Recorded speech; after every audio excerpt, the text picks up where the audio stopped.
Hey there, interwebs.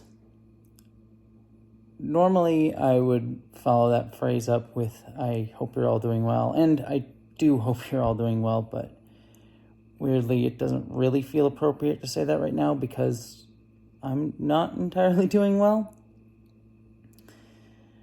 I'm sitting here in my living room, just trying to play a video game, but I just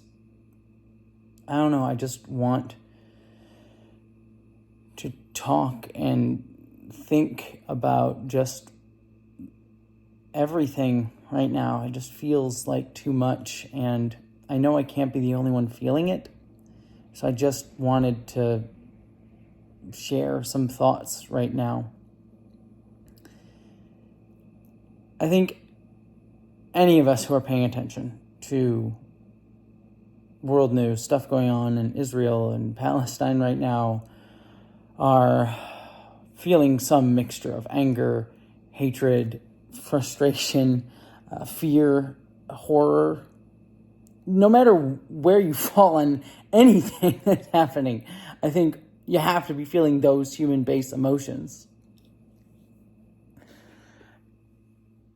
And I've just been feeling it over and over and over and over again.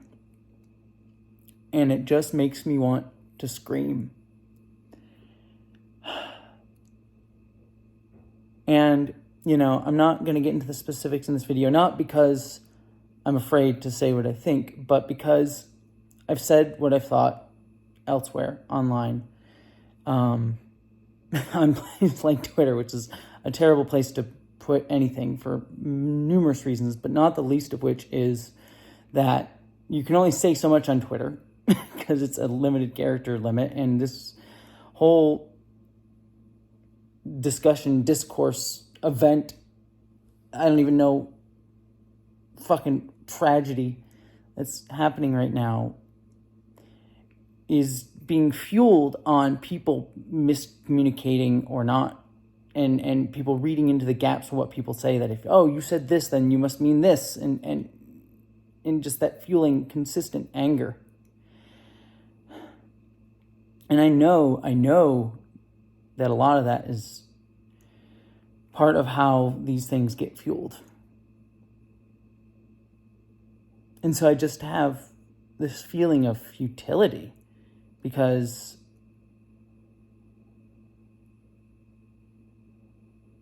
I just see so often, like I say something, trying my best just to talk about all of this stuff, talk about what's happening, talk with what platform I have to try to help. And I'm sure so many of us want to do, and seeing people get angry at things that I didn't say but assuming are injecting into what I say. And it just breaks my heart. And maybe the answer is not to say anything at all, but that also feels wrong. Maybe the answer is to make a really long researched video, but I don't have the energy. And you also sort of feel like the video is being made by billions of people. Like what am I adding to it? And so you just see no path forward that feels enough or good or going to be helpful, and that feels very scary.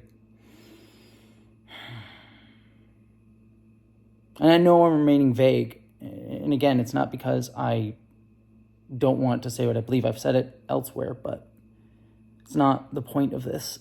The point is just to express the feeling.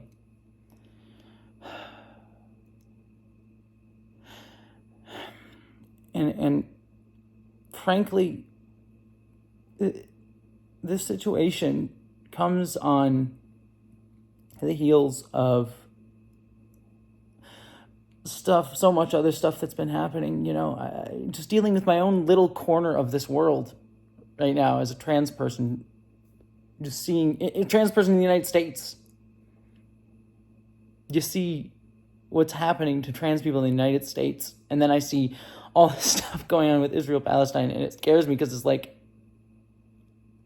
it's not the exact same situation, but you just see so many similar dynamics of just anger always, and intentional, just, or not even intentional, just people not hearing each other, and you just feel, I just feel scared, because it's like,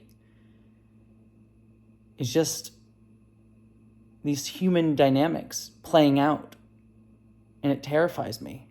It terrifies me to see the transgender genocide continually being called for by politicians in the United States, politicians who very well might get elected very soon, like Trump, or pretty much the entire Republican Party.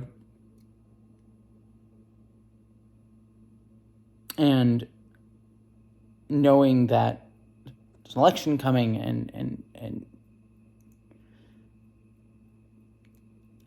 will people see my humanity when there are people in power who are calling for my death, that have the ability to execute it?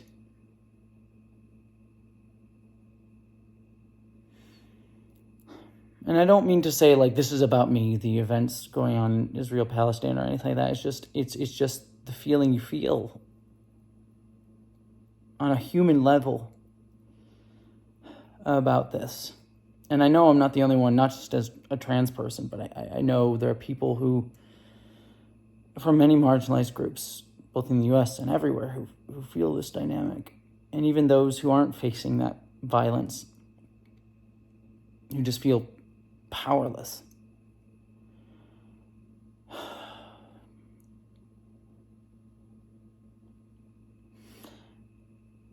And the other element of it too, and these are my particular spots, so that I have good things going on right now. In 2 weeks, I'm going to be filming a movie. It's a dream come true that I'm going to be doing. And that is amazing. And I want to be able to take a moment to appreciate that. But how can you appreciate the things you have when you also feel all of this? You also feel this fear. You also feel this anger. How can you grieve?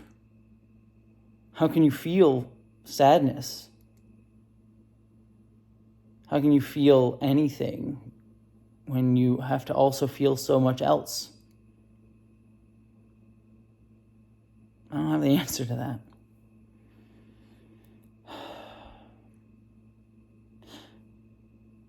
And I guess I know what the answer is. You know, I don't want to end this video on a doom and gloom statement, because that's not going to be helpful to just show you despair. The answer is you just keep trying. You do take the moments to recognize what you have, and you keep fighting, and you try and find moments to take time to do all of those things in their own space. Take time to find the joy. Take time to rest. Take time to feel the anger. Take time to fight. It's hard when a world wants you to never stop and feel those individually, but constantly be feeling so many other things and not think about it. And I wanted to give voice to that, I guess, because I'm feeling it right now, and I know a lot of you all are too. Just wanted to give voice to that because I needed it. I don't know. Maybe I won't leave this video up. Maybe I won't upload it. I don't know. We'll see how y'all react to it. And if it's helpful, then I'll leave it up. If it's not, then I'll take it down. But just know that you're not alone in feeling. You're not alone in feeling. And take time to feel it all. Especially the joy, and especially the rest. But also the fight. Take time to fight. Well, I'll leave it there. Newt says hi. Hello, bud. He's hiding over there. Look at himself. He definitely takes the time to feel. All right. Live long and prosper, everybody.